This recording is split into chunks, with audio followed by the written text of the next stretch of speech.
mass abduction in November that forced their closure as part of emergency security measures. Nigeria State's Education Ministry says schools will reopen on Monday. November's kidnapping of more than 250 students and staff from St. Mary's Catholic Church in Papiri, Western Nigeria, was one of the country's worst abductions to date. Officials confirmed that all of the missing students and teachers had been rescued just before Christmas. It was not formally made public how the government secured their release or whether any ransom was paid to their abductors. South Africa's Justice Minister Mamoloko Kubai says urgent reforms are needed within the National Prosecuting Authority to protect the integrity of the justice system. While expressing satisfaction with the transparent process to appoint the next National Director of Public Prosecutions, Kubai has called for lifestyle audit for prosecutors. She has warned that officials who live beyond their means pose a serious risk to the credibility of prosecutions and public trust in the NPA. Some individuals within would have been found to have done wrong from top to the bottom. Therefore, you needed to be able to rebuild an institution of integrity, an institution that is focused on delivery and meeting targets. For example, one of the issues that I've raised when I arrived is that I don't understand why NPA has not voluntarily or upfront said all prosecutors must do lifestyle audit. Because if a prosecutor is refusing to do a lifestyle audit, that's a red flag. Lastly, Malaysia aims to implement a slew of institutional reforms this year and next, including a 2-year term for the premiership. Prime Minister Anwar Ibrahim made the announcement amid renewed calls for sweeping changes to tackle corruption and to improve governance. In a speech to civil servants, Anwar said his administration will table a parliamentary bill to limit the tenure of prime ministers to a maximum of 10 years, a measure that was part of his ruling's coalition's election package in 2022. He said a bill to separate Attorney General's roles and as the government's top legal advisor from the function of leading public prosecutor will also be tabled when Parliament reconvenes for its first sitting of the year this month. Ibrahim has said that the government has been working hard to address governance issues and eliminate graft while acknowledging the challenges of stamping out systematic corruption. Now, for any news stories you'd like to share with us, please send us an email to newsroom@channelafrica.co.za or call us at +27 11 714 4459. Channel Africa News, I'm Onele Tsinsi.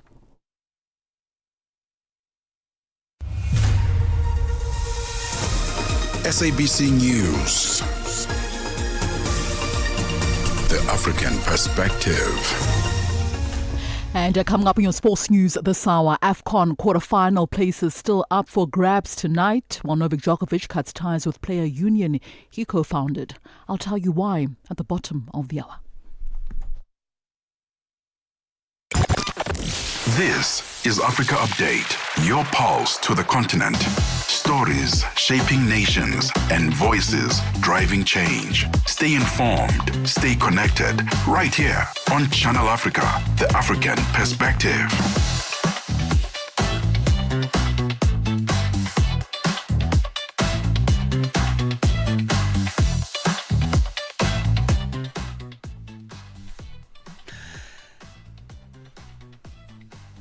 Coming up this hour, the National Elections Authority in the Central African Republic is expected to announce the results of the December 28th elections. And another village in Nigeria's Niger State came under attack by armed gunmen. We are broadcasting live from Auckland Park in Johannesburg, South Africa. We are on the DSTV, OWK channel 802, on OpenView on channel 628, and you can live stream us on www.channelafrica.co.za, as well as on the SABC Plus app, available on the Google and Apple Play stores. Join in the conversation by finding us on X. It's at Channel Africa numerical 1, Facebook at Channel Africa, Instagram at Channel Africa 1. You can also subscribe on YouTube at Channel Africa 1. Remember to use the hashtag Africa Update. And on today's Africa Update, we ask, What are your thoughts on US President Donald Trump's capturing of Venezuelan President Nicolas Maduro? Share your thoughts on Channel Africa's social media platforms. Channel Africa 1 on X and Instagram, Channel Africa on Facebook, or you can send us your comments and voice notes to our WhatsApp number. It's +27 63 406 9126. That number again, +27 63 406 9126. Good afternoon.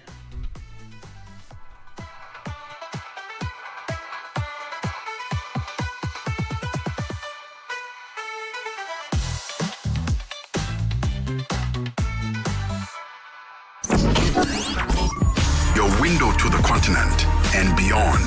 Africa Update. Only on Channel Africa. Channel Africa. The African Perspective.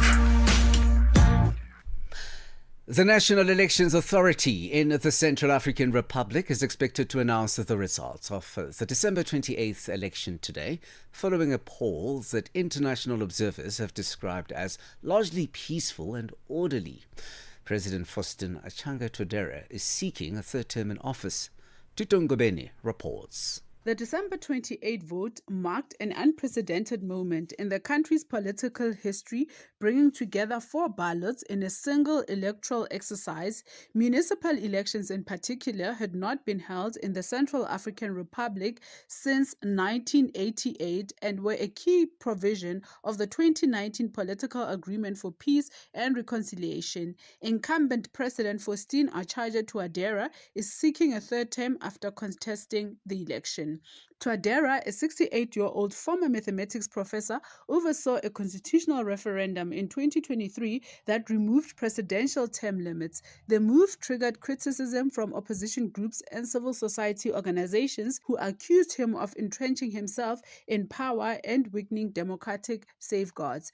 Despite the controversy, a Touadera victory is widely viewed as the most likely outcome. Observer missions from the African Union and the European Union have praised the conduct of the polls, noting higher voter turnout and the absence of serious security incidents during voting hours. Meanwhile, the Supreme Court in Guinea on Sunday upheld the election victory of the December 28 poll of General Mamadi Doumbouya, cementing the junta leader's transition to a democratically elected president 4 years after staging a coup in the West African nation. Guinea's election was held under a new constitution that revoked a ban on military leaders running for office and extended the presidential mandate from 5 years to 7 years. For Channel Africa News, I am Tutongobeni in Johannesburg. This festive season, the National Credit Regulator urges South Africans to spend wisely and avoid a January financial hangover. With many households already over-indebted, impulsive spending, social pressure and easy access to credit can lead to serious financial stress after the holidays. Set limits, spend only on what you can afford, and avoid high-interest loans, maxing out credit cards or buy now, pay later deals without understanding the true cost. December joy shouldn't become January stress. Spend wisely, protect your future. Tune in and turn up the volume. This is Channel Africa. The voice of the continent, now online, with all your sports fixtures, lifestyle, and more. Venezuelan President Nicolas Maduro is set to appear in a New York court today following his capture by the U.S. military in an attack that killed at least 32 Cubans. Maduro is facing drug and weapons charges. Colombian President Gustavo Petro defended his government's track record on combating drug trafficking following Donald Trump's threat of military action in Colombia. The latest comes just days after Trump launched a military action in Nigeria against militants linked to the Islamic State group. To unpack this further for us, we are now joined on the line by political scientist Thabiso Lehoko. A very good afternoon, Thabiso. I trust you well. Good afternoon from Ambazonia, Southern Cameroon. Good afternoon. It's always a pleasure to be on your program. What are the legal and geopolitical implications of a sitting president being captured by the United States military and brought before a New York court? Well, let me start first by joining the voices of the African Union and the United Nations and the several voices of different countries, sovereign countries, who categorically condemned the kidnapped, they call it the capture, it's a kidnapped or the adoption of the Venezuela president and the wife from their country, hijacked and taken to the United States for some sort of illegal issue, which we know goes to the oil of Venezuela that the United States want to steal as an imperialist nation. So, as concerns the legality, it should go without saying that the United Nations Charter and, of course, the International Court of Justice, the terms and the conditions, and the laws and the legalities that were laid down at the Geneva Convention stipulate that no country can step into the borders of another sovereign country and kidnap or attack without a procedural hearing by the United Nations and the continental bodies which border the area, the continental region. So it goes without saying that the United States under Donald Trump have not only committed a crime against the Geneva Convention and the UN Charter, they have legally broken the back behind what the United Nations regulations stipulate as of 1945. Let me come in there. Could this set a precedent for powerful states unilaterally arresting foreign leaders they accuse of crimes? And from an African perspective, how dangerous or reassuring is such a precedent? It is such a terrible precedent that has been opened. It's a cankerworm of war, because now this attempt of kidnapping a sitting head of state, whether they call him a dictator or not, he was elected, whether the elections were free and fair or not, by his own people. So it has now opened a space for an international mafia, if I could use the word, and a power system where we are now looking at China that will go in and take over Taiwan and kidnap the president, or Russia to go in and take out Vladimir Zelensky, because you know the war is going on and the Russia has a special military operation, but as yet they have not gone in and kidnapped the president of Ukraine. And of course, for Africa, we are now looking at France, who is going to take this opportunity to come in and attack the Sahel states. Remember, the Sahel state of Burkina Faso, Mali, and Niger, they cut out the French 4 years on from all the imperialistic motives. And so this sets a very bad precedent for Africa and for the world and for global geopolitics at large. Gustavo Petro has now defended Colombia's anti-drug efforts amid threats of U.S. military action. What lessons can African states draw from Colombia's experience in balancing cooperation with resistance to your external pressures?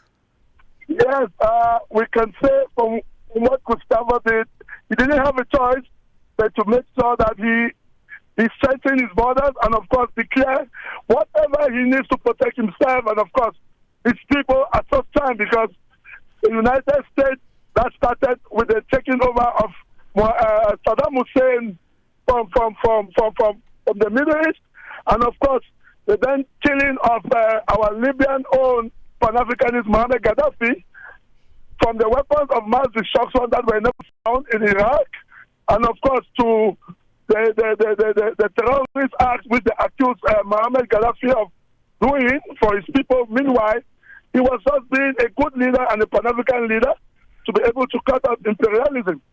And so it goes without saying that other countries, especially in Africa, look at what is happening to South Africa, where South Africa stands up against the United States because Israel is committing a genocide in Gaza, and of course, Israel was taken to the International Criminal Court. And the Prime Minister there, Benjamin Netanyahu, the warlord, was found guilty. And so it now builds every African president, be it a dictator or not, to be able to beef up their stance and protect themselves and, of course, their people. Because as I speak to you, it is a shame and it's a disgrace, and regrettably so, that the United Nations has automatically died from what Donald Trump just did 48 hours ago. With that said, Cletus, the U.S. recently launched a military action in Nigeria against the militants linked to the Islamic State. How does then this fit into the broader U.S. security strategy in Africa? Yes, thank you very much for that piece, that very powerful one. You know, the recent bombing of Nigeria, claiming that they are protecting Christians against the Muslims, just comes to tell us, the international community, that America is not out for imperialistic motives. They want to exploit the oil, they want to destabilize states, and they want to show their power wherever they deem necessary. And that goes against every signature that was done in the International Court of the United Nations, and of course the International Court of Justice, that holds these laws to protect individual states. In the case of Nigeria in particular, we can now begin to see exactly why the bombings were done. They were not fighting any terrorist states, but they were doing it for ulterior motives, which is now clear, because, like Donald Trump says, they are going to control Venezuela, and they are going to send American multinationals to exploit their resources. That is not done anywhere in the world, and it shouldn't be done in today's present mandate. So for the case of Nigeria, just like I said about the Sahel, your Burkina Faso, your Mali, your Niger, it's a bad precedent, and we hope that such issues should not happen again. And all of the African states, this is a moment for Africa to unite. The unity of 55 African states is going to defend the imperialist interests and the multinational attacks that comes in the form of some sort of accusing a dictator, but at the same time, they are just out for exploitative motives. What you've just said now leads me on to this. Do Trump's threats and actions signal a return to a more aggressive unilateral U.S. foreign policy? I'm asking this as a backdrop of how the U.S. is currently wielding its foreign policy across the international system. Absolutely, absolutely. The U.S. foreign policy has gone overboard. We are now looking at going back to what happened in Iraq and coming fast forward to what happened in Libya, the assassinations of the leadership of those countries. And Donald Trump has made it clear, because without the lack of a better word, as a lunatic president or a dictator himself, and racist at that, he has made it very clear that they will go in and take it whenever they feel has to. So Nigeria is not safe. South Africa is not safe. The Sahel region is not safe. And of course, even my own country, which is a dictatorship, Paul Biya has been there for 92 years in power. He has stolen everything. He has enslaved the people. But it doesn't give the United States, France, or any country in the world to move in overnight and hijack and kidnap the president. That is against international law and against the UN Charter. That is supposed to see into place that the world's sovereign states are seen to be respected, and respected so based on the international law. Thabiso, thank you very much for your time this afternoon. That was political scientist Thabiso Lehoko. Channel Africa sends you joy and good energy. This festive season, share your memories on our socials. Follow us on Facebook and Instagram at Channel Africa 1. This festive season, the National Credit Regulator urges South Africans to spend wisely and avoid a January financial hangover. With many households already over-indebted, impulsive spending, social pressure, and easy access to credit can lead to serious financial stress after the holidays. Set limits, spend on only what you can afford and avoid high interest loans, maxing out credit cards, or buy now, pay later deals without understanding the true cost. December joy shouldn't become January stress. Spend wisely, protect your future. Téléchargez l'application Channel Africa sur votre Play Store ou Apple Store afin de pouvoir suivre toutes nos émissions en direct de là où vous vous trouvez. Channel Africa, la perspective africaine. Get Channel Africa on DSTV Audio Bouquet. Channel 802. At least 30 people have been killed after an attack at a village in Nigeria's Niger state. Armed men set fire to the local market, looting shops and kidnapping an unspecified number of people. This is according to police in the area. Nigeria has been facing an increasing problem in the country, but the issue is now becoming widespread. Also in Nigeria, at least 25 people have died and 14 others remain missing after a boat carrying 52 passengers capsized in Yobe State. Emergency teams from other towns had joined volunteers to the scene to assist in finding those who were still missing. But to talk to us further on this, we are now joined on the line by Frank Titi, an Abuja-based lawyer and human rights activist. Good afternoon, Frank. Yes, my pleasure. Good day. Good Frank, day. right here from Abuja. What does the attack on the village in Niger State reveal about the current security situation in Nigeria? Well, it seems that the security situation is not improving, despite the many assurances by the government that it is winning the war against bandits, against insurgents, against kidnappers. Despite the recent utterances by the U.S. president and the actual demonstration of force, it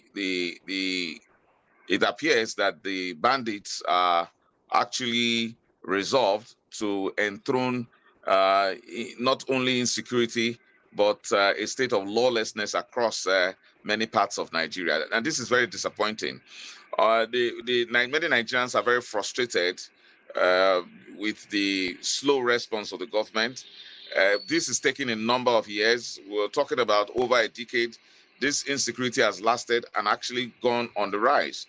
It's also an indication of the standard the Nigerian government places on the value to life. It's sad that there are several spaces in Nigeria that are ungoverned. That's why these bandits can carry out these pockets of attack that take the lives of Nigerians.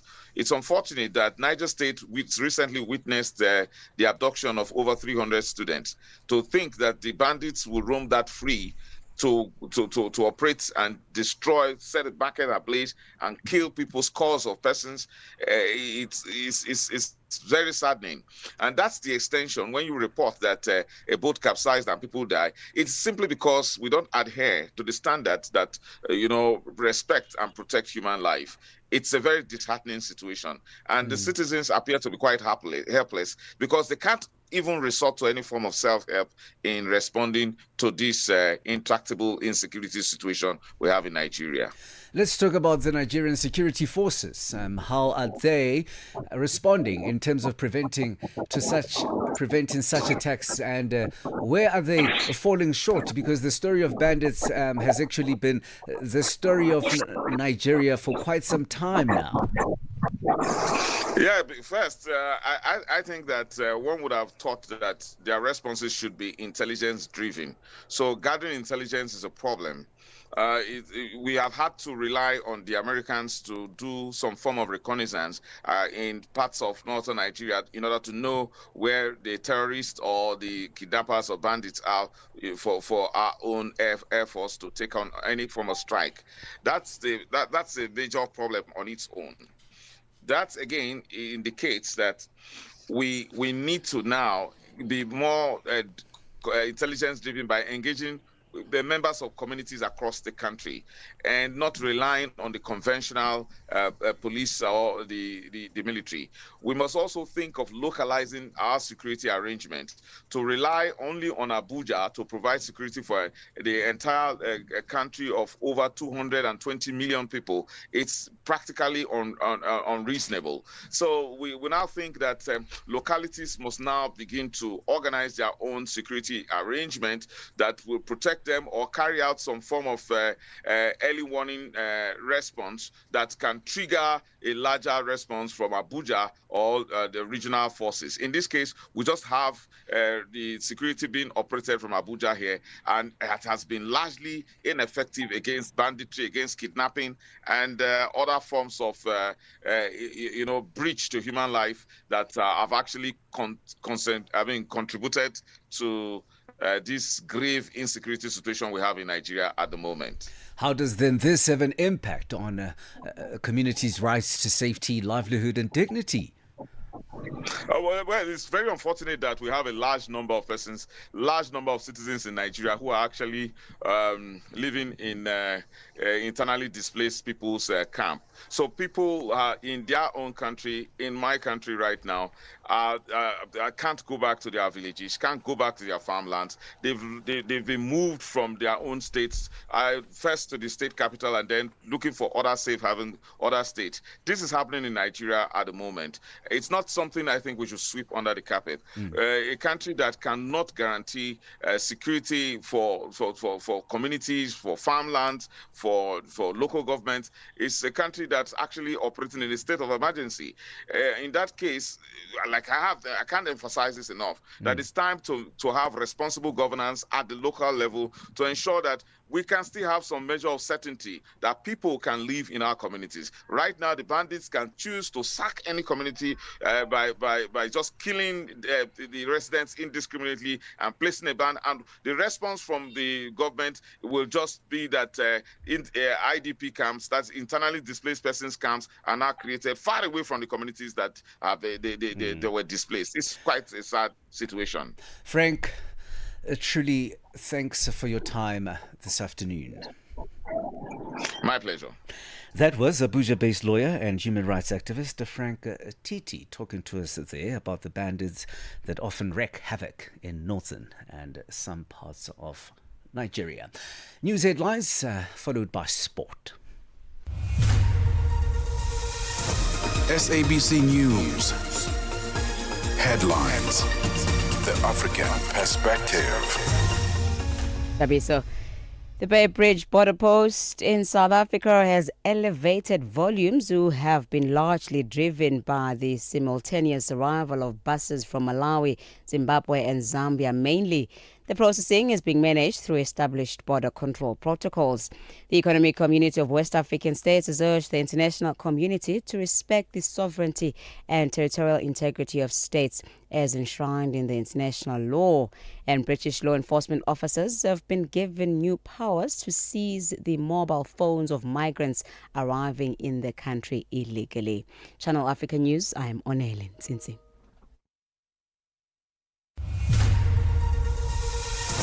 SABC News. Headlines. The African Perspective. Sports on Channel Africa. The African Perspective. And a very good afternoon from the sports desk. I am Musibu Dimakura with your latest sports news at the Sawa. We'll start with the AFCON. So Nigeria will face Mozambique in the Africa Cup of Nations round of 16 clash at the Fair Stadium tonight at 9 p.m. Central African time. The Super Eagles topped Group C with 3 wins from 3 matches, including a 3-1 victory over Uganda, and are now chasing a 4th AFCON crown, their first since 2013. Mozambique progressed as one of the best third-placed teams. This after beating Gabon but losing to Cameroon as well as Democratic Republic of Congo. It is their first time in the knockout phase and they will now face a huge test against the informed Nigerians. The winner will then meet either Angola or the Democratic Republic of Congo in Marrakesh on the 10th of January in the quarterfinals for a place in the semi-finals. Well, the head coach of the South African men's football team, Hugo Broos, has dismissed suggestions that his team has regressed, insisting that a lack of luck as well as missed chances were key factors behind their early exit from the Africa Cup of Nations tournament in Morocco. Broos was speaking after Bafana were knocked out of the tournament following a 2-1 defeat to Cameroon in the last round of 16 at the Al Medina Stadium in the city of Rabat on Sunday night. Now, the bronze medalist 2 years ago, with a good defensive record from 7 matches, it was another story at this year's tournament. Okay, we don't go backwards. Definitely not. Okay, I agree with you that maybe in some games the performances were not at the level of South Africa that everybody knows, but you can't say that for today. We didn't have the luck at our side, and I agree with you, maybe we get too much goals. Last AFCON we only get 2 or 3, I think, on all tournament. But we're not going backwards, certainly not. But at the other side, I think we have to make a good evaluation of what happened here in this tournament and looking forward to the World Cup. Now, Broos will only have the March international window to fine-tune his squad before submitting a preliminary team for the FIFA World Cup. At this Africa Cup of Nations tournament, the Belgian coach brought 16 tournament debutants, and he says he will conduct a thorough assessment of what worked and what didn't later this week as he now prepares for the FIFA World Cup. And I think it's not the right place and the right moment now to have comment on that. It has been too emotional, part also a little frustration. And you know, when you are emotional, sometimes you said things that you regret afterwards, so I will not do that. As I said, we will make in the next days and weeks evaluation in detail what was not good and what was good, and we will see what we have to change or not to change. Because in 6 months there is the World Cup and we need to be ready for that. On to some tennis news now. Novak Djokovic says he has stepped away completely from the Professional Tennis Player Association that he co-founded, citing concerns about transparency as well as governance. The Serbian founded the Breakaway Player Union with Canadian Vasek Popsil back in 2021. Now, in March of last year, the PTPA launched legal action against tennis governing bodies, including the ATP as well as the WTA tours, over what it claimed are anti-competitive practices and a blatant disregard for player welfare. Now, the ATP as well as the WTA strongly rejected the accusations and said they would then defend their position.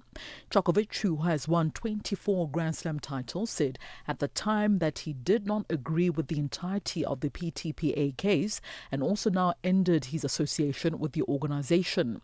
Following Djokovic's withdrawal, the PTPA said it had been the targets of a coordinated defamation as well as witness intimidation campaign because of his litigation against the tours as well as the Grand Slams. And finally, former lineal heavyweight champion Tyson Fury said on Sunday that he will come out of retirement this year for his first fight since losing to Alexander Usyk in December of 2024.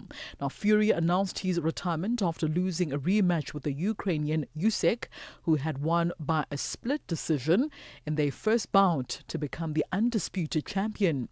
Usyk is the only boxer to beat Fury in the Britain's professional career, which includes 34 wins, 2 losses, as well as a single draw. Now, Fury, nicknamed the Gypsy King, had previously spent over 2.5 years away from the ring as he went through mental health struggles after his win over Vladimir Klitschko back in 2015 to take the WBA, the IBF, the WBO, as well as the IBO heavyweight titles. Well, that concludes your sports news this hour. As always, for any sports stories you'd like to share with us, please send us an email to newsroom@channelafrica.co.za. Alternatively, give us a call. The newsroom line is +27 11714 4459. It is 12:36 p.m. Central African Time. I'm back with more sports news in the next hour. For Channel Africa Sport, I am Musibudi Makura. Sports on Channel Africa. The African perspective. Africa Update on Channel Africa. South Africa's African National Congress chairperson, Gwede Mantashe, says the Communist Party, SACP, is gambling with its own future by contesting elections independently. He was reacting to the party's decision of going it alone in the 2026 local elections. The SACP has been saying its decision was prompted by the ANC's refusal to reconfigure the alliance in over 22 years. Subsequent talks to persuade the Communist Party otherwise have since failed. But Mantashe, who is also the former SACP national chair, said the party is committing a big mistake on its posture to abandon the alliance. SABC political reporter Thabiso Lehoko has more. For the first time since 1994, traditional allies, the SACP and the ANC, will square up in the election contest. The two organizations have been contesting elections within the context of the alliance, and for years the SACP has been calling for the reconfiguration of this alliance, something that the party said couldn't happen over 2 decades under the ANC stewardship. Now, with the SACP having vowed to contest elections independently, ANC National Chairperson Gwede Mantashe, who was also the chair of the Communist Party, accused the party of gambling with its own future, insisting that this is the biggest mistake the party has ever committed. It's a big mistake for a party to move away from the mass formation and go on its own as a revolutionary party, instead of bringing its expertise and its skill to the ANC to clarify the thinking of the ANC. And to go it alone is a mistake. It has an opportunity to either boost the party or sink the party. So the party is taking a risk, is gambling on its own future by going alone. On the fact that the SACP is contesting election because for over 22 years it said the ANC failed to reconfigure the alliance, Mantashe said the party cannot take a decision to abandon the alliance based on what the ANC is doing or failing to do. You can't take a decision as a party on the basis of the ANC. The ANC takes its own decision. The party takes its own decision. That's why the ANC can't tamper with a party resolution to go alone. We can't, because it's an independent party. It's an alliance of equal partners. And these partners take independent decisions. And I'm saying, actually, many ANC policies have fingerprints of the party. That's why people like Moses Kotane, JP Marx, and all of them were comfortably influencing policy formulation of the ANC without claiming credit for it. But the SACP General Secretary Solima Paila says as former SACP leader, Mantashe should be ashamed that he has betrayed his own ideals as a communist.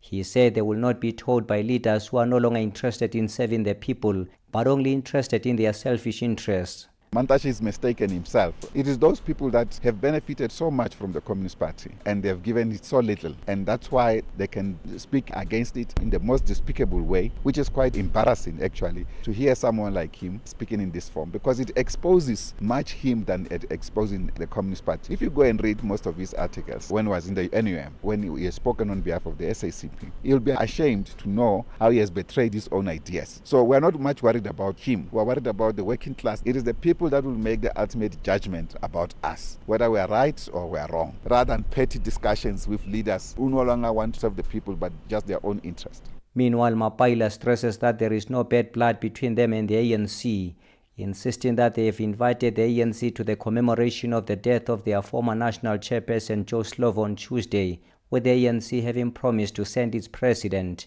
and he insists no communist will be allowed to boo the ANC president.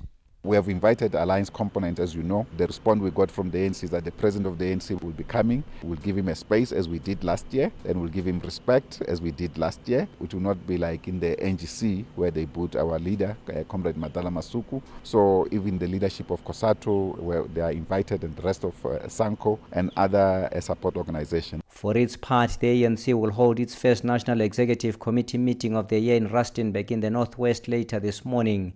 The one-day meeting will deliberate on the preparations for the January 8 statement and the main ANC 114th birthday celebration rally planned for Saturday at the Murulen Stadium. I am Thabiso Lehoko in Johannesburg. This festive season, the National Credit Regulator urges South Africans to spend wisely and avoid a January financial hangover. With many households already over-indebted, impulsive spending, social pressure and easy access to credit can lead to serious financial stress after the holidays. Set limits, spend only what you can afford and avoid high-interest loans. Maxing out credit cards or buy now, pay later deals without understanding the true cost. December joy shouldn't become January stress. Spend wisely, protect your future. The sound of Africa is evolving. Experience our new mobile app. Free to download, free to connect. More than half of children in Umbaru, a locality in Sudan's North Darfur region, are acutely malnourished, with 1 in 6 suffering from severe acute malnutrition that can be fatal within weeks if untreated. This is according to a new survey released by the United Nations Children's Fund UNICEF last week. The survey indicates that Umbaru is experiencing one of the highest levels of malnutrition ever recorded, surpassing the World Health Organization's emergency threshold of 15% by more than a threefold. For more on this, we're now joined on the line by Sheldon Yett, UNICEF representative to Sudan. Good afternoon. Good afternoon. Good to be with you. Sheldon, are you there? Yes, I'm here. Can you not hear me? Hello? Sure, hello. I can hear you now, loud and clear. Great. Good to be with you. Thank you. Thank you. Sheldon, please tell us more about this survey in the Umbaru locality and how was it conducted? Yes, this is a survey that was conducted in North Darfur, in a region that has been very heavily hit by conflict and has recently received a large number of internally displaced from Al-Fasher, which, if you remember, is a city in Darfur that was under siege for 18 months. It is one of the most affected parts of the country, and right now we are just seeing incredibly bad malnutrition. Malnutrition that, frankly, exceeds anything we've seen for many years. How many children were included in the assessment? Well, there are some 500 children under 5 who were screened for malnutrition. It was a representative sample. The survey took place in the 3rd week of December at a time when there was very heavy fighting in the region. The survey had to be cut short by a day because of the degree of fighting, but we got over 85% of the children were surveyed. We got a very representative sample and a sample that made it very clear that we have an extreme emergency on our hands. And why is it that we only seeing these levels of malnutrition now in that area? And how does this level of malnutrition impact the children's development? I think there are 2 reasons. One, this is a community that has received a large inflow of internally displaced from Al-Fasher. And if you remember, this population in Al-Fasher received no food, no health care, no services really for 18 months. So they're extremely vulnerable. It's also a part of the country that has been directly affected by conflict itself. So markets weren't operating, people were constantly on the move, whose communities were already extremely stressed. When it comes to humanitarian response and access, what are the primary barriers or even challenges to aid in reaching South Sudan's North Darfur region? Yes, actually, it's in Sudan's North Darfur region. The biggest issue right now in that area is conflict itself. The warring parties. It flares up every day. We have routine bombing, shooting. Markets can't operate. People are constantly on the move, and we can't get our supplies where they need to go. And of course, we need to provide nutritional support to these children, but we also have to provide a whole basket of support as well. They're extremely vulnerable to other diseases that are endemic here. They are vulnerable to malnutrition, they're vulnerable to cholera, all the diseases that happen with poor water and sanitation. We need to provide a basket of services, and we need to provide services now. Let me ask you a flippant question. I'm not sure, given the challenges that you're facing, whether have you tried to perhaps approach the warring parties and, basically put it to them that aid needs to reach the particular victims and people in this instance? You said it very well. And of course, you're right. Aid does need to get to children, no matter who those children are, no matter where they are. And we are in direct contact with all parties to this conflict, the government and all other parties, on a daily basis to try to negotiate the food, the nutrition supplies, the health supplies to get to that population. Command and control can be an issue, and making sure that everybody on the front lines responds to the needs of children is an issue. It's an uphill battle that all of us are facing here.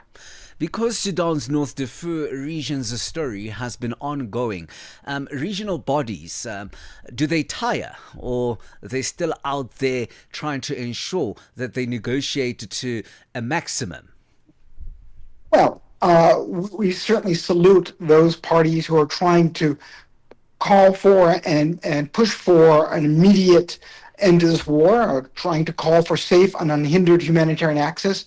But frankly, we need a lot more. We need much stronger international pressure on all parties to the conflict, on regional parties, on external parties, on all those who are contributing to the conflict, the displacement, and the suffering we're seeing today in Sudan. Let's talk about what needs to be done to address this dire situation. Well, we need to get supplies where they need to go. We need to ensure that all children can be vaccinated. All children have access to clean drinking water. All children have access to nutritional supplies. All children have access to supplies and services that keep them safe. We have an epidemic of sexual violence there. We have all the crimes, all the issues that affect children in spades in North Darfur. And we need to end to this now. We need those people who are responsible for this violence to stop, to let UNICEF get supplies where they need to go, to get services where they need to go. Seeing that it's the beginning of a new year, and we hope for nothing but the better. What is it that you've been hearing that's happening on the ground? If you may just paint us a picture of what you've been hearing in brief. Well, this conflict continues to expand. We've seen now fighting in the Kordofans, another region of the country. The town of Kadugli is under attack. We have people fleeing in North Kordofan, South Kordofan. We have more islands of displacement, and we have greater need. So it's like whack-a-mole. Just when you think you've gotten services in one part of the country, a new crisis opens up in another part of the country. Our job continues to grow here, and the need and the pressure on those who are responsible for this violence needs to continue. We need to ensure that this violence ends. UNICEF representative to Sudan, Sheldon Yett, thanks for your time this afternoon. Thank you. Good to be with you.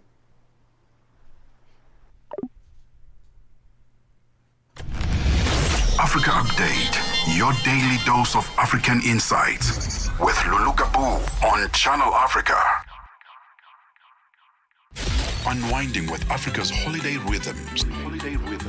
Rejoice with Channel Africa, the African perspective. We are broadcasting live from Auckland Park in Johannesburg, South Africa. We are on the DSTV, ODBK channel 802, on OpenView on channel 628, and you can live stream us on www.channelafrica.co.za, as well as on the SABC Plus app, available on Google and Apple Play stores. Join in the conversation. Find us on X at Channel Africa #1, Facebook Channel Africa, Instagram Channel Africa 1, and you can also subscribe on YouTube at Channel Africa 1. Remember to use the hashtag Africa Update. while I'm still on that, I have with me, it's Teboho. Brother man, how are you doing? I'm all right, and yourself? Happy New Year. I haven't seen you since last year. Mr. Golden Voice, here's what's coming up on the upside this afternoon. We've been reflecting on some of our favorite conversations that we had in 2025. We'll continue on that stream and then have a DJ mix because it's still the early days of January. We don't want to overwhelm you with too much information. We want you to be ushered into the year 2026 on a light note. So that's what's coming up on the upside this afternoon. I like how you said January. January. We are on Open Views Audio Bouquet. Channel 628. South African trade unions and civil society organizations have strongly condemned the United States military action against Venezuela, following reports that President Nicolas Maduro and his wife were captured during U.S. operations in Caracas. The intervention has sparked international concern over sovereignty and international law. Our reporter, Lebogang Mabange, has more on the South African reaction. Several labor unions and solidarity organizations in South Africa have denounced what they describe as a violation of international law, accusing the United States under President Donald Trump of imperial aggression against Venezuela. The National Union of Metal Workers of South Africa, NUMSA, says the operation undermines democracy and Venezuela's sovereignty. Phakamile Hlubi-Majola is NUMSA's national spokesperson. The National Union of Metal Workers of South Africa unreservedly condemns the Trump administration's undemocratic, dictatorial, and unilateral attack on the Democratic Bolivarian Republic of Venezuela and the criminal capture and arrest of President Nicolas Maduro and his wife, Cilia Flores. This singular act is a violation of international law, and the illegal invasion of Venezuela is aimed at strangling and killing the Bolivarian revolution. Hlubi-Majola also criticized sections of Venezuela's political opposition for supporting the U.S. action. NUMSA notes with profound concern that elements of Venezuela's opposition, including Maria Corina Machado, have expressed support for Trump's aggression against their own country, endorsing the illegal seizure of Venezuelan oil tankers and the threat of military blockades. This is capture, plain and simple. Sections of the Venezuelan opposition have become instruments of U.S. imperialism. History teaches us that those who invite foreign powers to intervene against their own people become tools of neo-colonial subjugation. Meanwhile, the organization Africa for Palestine has also condemned the U.S. military action, calling it a breach of the United Nations Charter. Africa for Palestine board member Mohamed Desai. We condemn the bombing by the United States of Venezuela. We condemn the violation of not only international law, generally speaking, but specifically also the violation and transgression of the UN Charter. The United States invasion today of Caracas and of Venezuela is in complete violation of all international law principles and of laws as well as policies that govern international relations. Trade Union Federation Giusa echoed those sentiments. Giusa President Mametlwe Sibei has urged resistance against what it called imperialist aggression. We call on the Venezuelan people, the working class, and their organized movements to resist this imperialist onslaught with the courage and determination we've seen in Palestine. In that resistance, we will rise up in solidarity against this unsolicited provocation, unjustifiable attack, and blatant act of U.S. terrorism. Their struggle is our struggle. Desai added that protests are now being planned in South Africa. We call not only for the international community to put an end to the U.S. bullying of states, but we also call for the reaffirmation of multilateralism. As South African civil society, we will be organizing protests and pickets in the coming days against this most recent U.S. violence and aggression. Meanwhile, the African Union has expressed grave concern over reports of President Maduro's abduction and attacks on Venezuelan institutions, reaffirming its commitment to sovereignty, international law, and dialogue as the only sustainable solution. The Economic Community of West African States, ECOWAS, has aligned itself with the AU's position, urging restraint, respect for Venezuela's territorial integrity, and inclusive political dialogue led by Venezuelans themselves. South African Union say they will continue to mobilize in solidarity with the Venezuelan people as international pressure mounts to prevent further escalation. Reporting for Channel Africa, I am Lebogang Mabanke in Johannesburg, South Africa. Africa, voici Abedi. Oui, c'est moi. Abedi est un passionné de musique dans l'âme. Il a un goût pour toutes sortes de musique et passe ses journées à écouter Channel Africa. J'aime beaucoup la musique africaine. Ok. Devinez quoi? Channel Africa veut aider Abedi et les mélomanes du monde entier à découvrir encore plus de musique incroyable. C'est pourquoi Channel Africa appelle les artistes africains à soumettre leur musique. Chers artistes, n'oubliez pas de nous fournir toutes vos informations pertinentes à l'email adresse musique@channelafrica.co.za. Les soumissions sont votre chance d'être entendues, mais elles ne garantissent pas une playlist. Toutes les soumissions seront soigneusement examinées pour voir si elles répondent aux exigences de notre station. Channel Africa, la perspective africaine. Live from Morocco, tune into Africa at Play every Saturday and Sunday. For all your updates, tune into Africa at Play every Saturday and Sunday for all your updates. We are broadcasting live from Auckland Park in Johannesburg, South Africa. We are on the DSTV OWK, channel 802, on OpenView on channel 628, and you can live stream us on www.channelafrica.co.za, as well as on the SABC Plus app, available on the Google and Apple Play stores. Join in the conversation by finding us on X at Channel Africa numerical 1, Facebook at Channel Africa, Instagram at Channel Africa 1.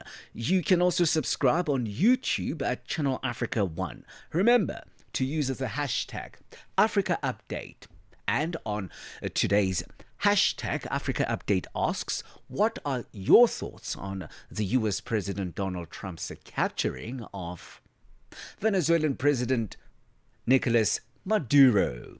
Share your thoughts on Channel Africa's social media platforms at Channel Africa 1 on X and on Instagram, at Channel Africa on Facebook, or you can also send us your comments and voice notes to our WhatsApp number. It's +27634069126. That number again, +27634069126. And that's it from me. Thabiso Lehoko on Africa Update had been standing in for Lulu Gabu, who is currently out. Your window to the continent and beyond. Africa Update. Only on Channel Africa. Channel Africa. The African perspective. Keep Africa in your hands. Connect to our website for all your news, sports, and cultural updates. channelafrica.co.za.